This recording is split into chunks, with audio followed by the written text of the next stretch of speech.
আমরা তলানির মাটি কাটছি।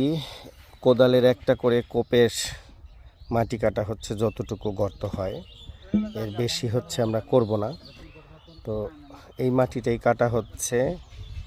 এই মাথার যে মাটিটা আছে এই মাটিটা দিয়ে আমরা হচ্ছে এইখানে অবশ্য আমরা উপরের ভেরির মাটিটা এই পাশ থেকে কেটে হচ্ছে এই পাশে ফেলবো।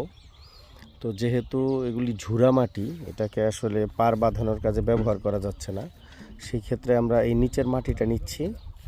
এই মাটিটা নিয়ে হচ্ছে আমরা পার বাঁধানোর কাজটা করতেছি।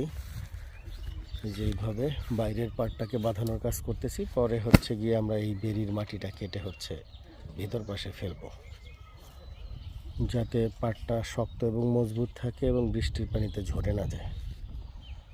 এই হচ্ছে বিষয়। তো কত দ্রুত কাজটা শেষ করতে পারবো সেটাই হচ্ছে এখন আমার চিন্তার বিষয়।